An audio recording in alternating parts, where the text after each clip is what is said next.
to navigate, there's two things you need to know. And the first is, where the hell are you? Exactly, precisely, right? Razor sharp. What's good about you and what's bad about you? By your own reckoning. You don't have to, you can ask other people, but this is a game you play yourself. It's like, as far as I'm concerned, I'm taking stock. What is it that's okay about me and what needs some work? And you got to watch to not be too self-critical when you're doing that too, because that can just be another kind of flaw. And then the next is, okay, well, where are you going? What's your destination? Well, and that's what the frame is. Now, you could do that in a very sophisticated way. And you do that by thinking consciously about who it is that you are in an articulated manner and where you want to go and why and how you're going to get there. And people hardly ever do that. That's come as such an absolute shock to me as an educator.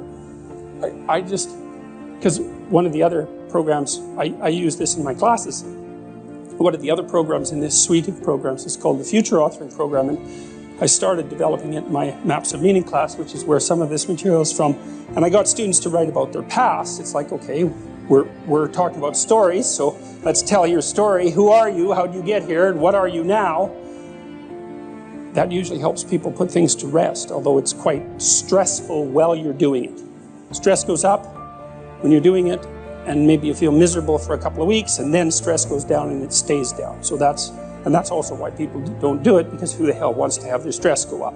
But if it's temporary, it's a sacrifice. So then the next issue is, well, where are you going? And one of the things that, and this I cannot understand. These students that had been in education system for 15 years, 14 years, high-end students, most of them, not once in their whole bloody life did anyone ever get them to sit down for like a day and say, all right, justify your existence.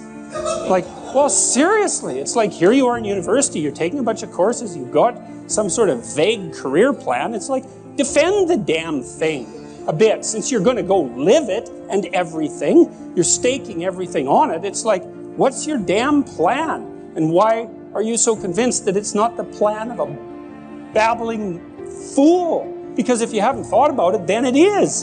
And if you really want to go out there and live that out, one of the things Carl Jung said was that you're in a story, whether you know it or not. And then he made two nice comments about that.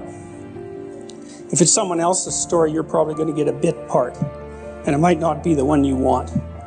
And if it's a story that you don't know, it might be one with a really bad ending. Or maybe it's just bad, period, with a worse ending. And if you don't know what the story that you're living out is, maybe that's the one. Maybe you got that from your mother, you got it from your grandmother, you got it from your aunt, or God only knows where you picked it up, because you pick up things like mad, because that's what human beings are like. So maybe you're living a malevolent tragedy unconsciously. And then one thing you might ask yourself is, well, how wretched and miserable is your life? Let's add futile to that. How wretched, miserable, and futile is your life? And you might say, well, yeah, 70% on each count. It's like, then you're probably unconsciously living out a malevolent tragedy. And maybe that's not for the best. Well, it's either that or the whole universe hates you, right? Or 70% hates you, So anyways, we got students to start writing in detail about not what they wanted. It's not a career thing. Because that's the closest people usually get, is they have a career plan. It's like, no, it's not a career plan. That's peripheral. Important, but peripheral. It's like, all right, you got 3 years, man. You're going to live them anyways. Devote those 3 years to setting the world up around you so that it's the best it can possibly be for you. As if you were taking care of yourself, as if you cared for yourself. Well, what would that look like? Let's say, just for the sake of argument, if you figured out where you were, that you could have what would be best for you. Well, what is that? I bet you never asked. People don't ask. And so life comes at them like random snakes, and they sort of fend them off. And life goes by, and things don't work out the way people expected them to. But a huge part of that is they didn't know where they were, because they wouldn't look, or didn't know that they should look. Ignorance and willful blindness, right? Two great catastrophes. And they never figured out where they wanted to go or why. Now, there's a problem with figuring out where you want to go. And the problem is that you make your conditions for failure clear to yourself. And people don't like that. So if you keep yourself in the fog, then you can't tell when you screwed up. Now that isn't so good because you're still screwing up. You're just too blind, self-blind to notice. Although in the short term, that's less painful. If you make your criteria for success razor sharp, then you know every time you screw up.